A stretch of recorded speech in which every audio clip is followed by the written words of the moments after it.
सबसे पहले हुकूमती तर्जुमान डॉक्टर शहबाज गिल से बात करते हैं। शहबाज साहब, आप मियां नवाज शरीफ की सेहत, अगर अभी जो मियां नवाज शरीफ की सेहत है लंदन में, उसको लेकर अगर आप बात करें तो इसमें कोई मुज़ायका नहीं है। जो उनकी तस्वीर आ रही है उस पर आप बात भी कर सकते हैं कि बेहतर हो गई है सेहत, नहीं हुई है।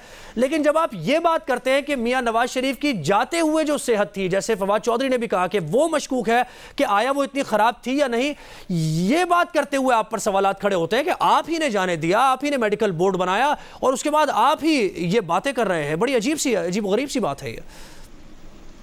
जी बहुत शुक्रिया। मैंने आपका 10-12 मिनट का इंटरव्यू देखा, उसमें मेरे लिए एक अफसोसनाक बात है कि आप सिर्फ एक पहलू को उजागर कर रहे हैं, और जो कि बिल्कुल राइटली कर रहे हैं, आपका राइट है कि उस टाइम हमारी हुकूमत थी, हमने उन्हें जाने दिया, डॉक्टर्स हमने बोर्ड बनाया, उन डॉक्टर्स के सामने आया।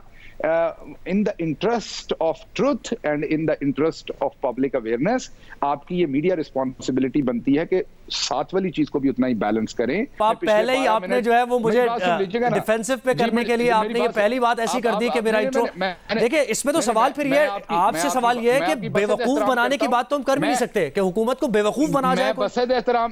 यानी आपने मैंडेट आप लेकर आए 22 करोड़ अवाम का और आप कह रहे हैं कि बेवकूफ को डे लाइट में आपको कह रहा हूं। अब आप मेरी बात सुन लीजिए, आप मेरी बात सुन लीजिए। अगर आप नहीं सुनेंगे तो फायदा नहीं है, फिर आप मेरी आपसे जी आपने सवाल किया, मुझे जवाब देने दीजिए और आवाम को जज करने दीजिए। मैं बात ठीक कर रहा हूं या गलत कर रहा हूं। आइंदा जब आप एक ऐसा इंट्रो बिल्ड करें तो दोनों पार्टीज का इंट्रो दें और फिर आवाम को जज करने दें। आप ये कहें कि हुकूमत ये कह रही है और अपोजिशन ये कह रही है।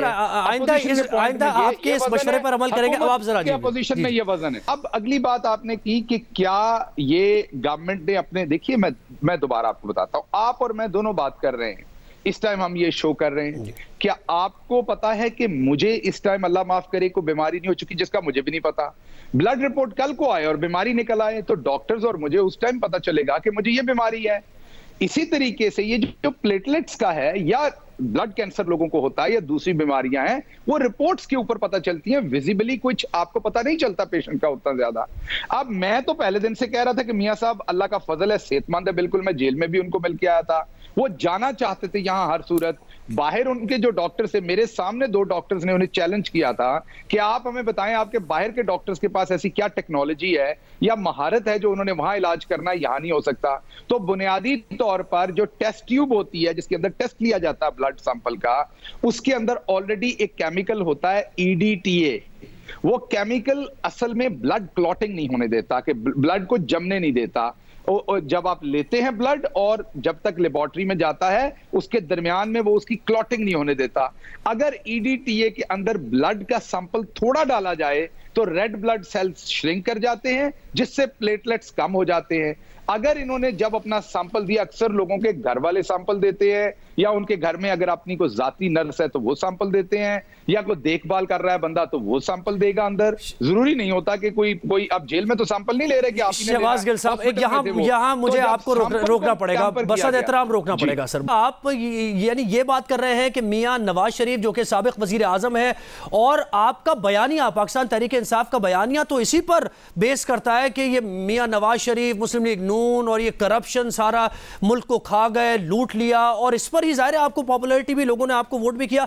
तो ऐसी शख्सियत जिस पर सबकी निगाहें जमी हुई थी और हेल्थ बुलेटिन आ रहे थे, आपकी वजीर सेहत बार बार बात कर रही थी, डॉक्टर्स बात कर रहे थे, 12 रुकनी मेडिकल, तो you want us to believe के इस तरीके से हो गया उनकी मेडिकल रिपोर्ट्स के साथ और वो चले गए और अब आप एकदम जागे कि ये क्या हो गया हमारे साथ? देखिए, मैं दोबारा आपकी खिदमत में ये अर्ज करता हूं, एकदम से नहीं जागे। खदशा तो पहले ही था इस बात का, बहुत सारे हमारे लोगों ने खदशा इस बात का उस टाइम भी कहा, मैं तो लगातार कहता रहा।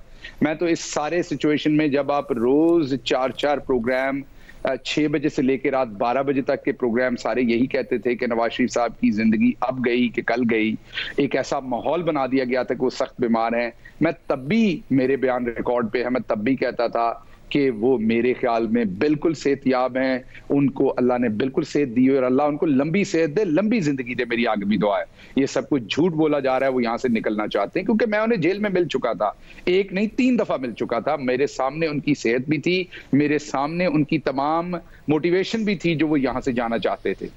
अब मैं दोबारा रिपीट करता हूँ, अगर आप एक पुलिस इन्वेस्टिगेटर हो या आप एक इन्वेस्टिगेटिव जर्नलिज्म कर रहे हो और क्राइम की बीट कर रहे हो आप, और एक डेड बॉडी सामने पड़ी हो, तो अब ये डिस्कशन तो नहीं रह जाती कि बंदा मरा है कि नहीं मरा। डेड बॉडी तो सामने पड़ी, ये तो पता चल गया कि बंदा मरा है। अब तो फाइंड आउट करना है कि ये बंदा कैसे मरा है, किसने मारा है, इंटेंट क्या है। अब नवाज शरीफ साहब के प्लेटलेट्स वाकई 2000 थे, वो वाकई बीमार थे, उनको इतनी बार हार्ट अटैक वाकई हुआ था, ये तो साबित हो गया कि नहीं हुआ, क्योंकि वो लंदन की सड़कों पर झूमते फिर रहे हैं, गाते फिर रहे हैं। वो पहले दिन से खुद से सीढ़ियां चढ़ के गए, पहले दिन से वो वहां पर पिकनिक कर रहे हैं, तो ये तो साबित हो गया एविडेंस से, मेरे बयान से रही। मरियम साहबा खुद कह रही हैं कि वो लंदन में बैठे अपने वर्कर्स को मॉनिटर कर रहे थे, पथराव जब हो रहा था, वो जब जेल में थे मॉनिटर कर रहे थे, उनकी जमानत के काम को मॉनिटर कर रहे थे, वो फजलुर रहमान साहब को फोन करते। ये तो साबित हो गया कि ये झूठ बोल रहे थे, वो बीमार नहीं आपके मुताबिक। अच्छा, फाइंड आउट ये करना है, अब फाइंड आउट ये करना है, बात कंप्लीट करने दीजिएगा। कैसे निकल गए वो, कैसे यहाँ से ये करना है कि ये झूठ कैसे बोलकर और कैसे आपको धोखा दे दिया। हाँ जी, शहबाज साहब, ये मियां जावेद लतीफ साहब भी हमारे साथ हैं, उनको शामिल गुफ्तगू करें, फिर आपसे दोबारा। जी बिल्कुल कर लीजिए, आखिरी सेंटेंस खत्म कर दूं, कर लीजिए।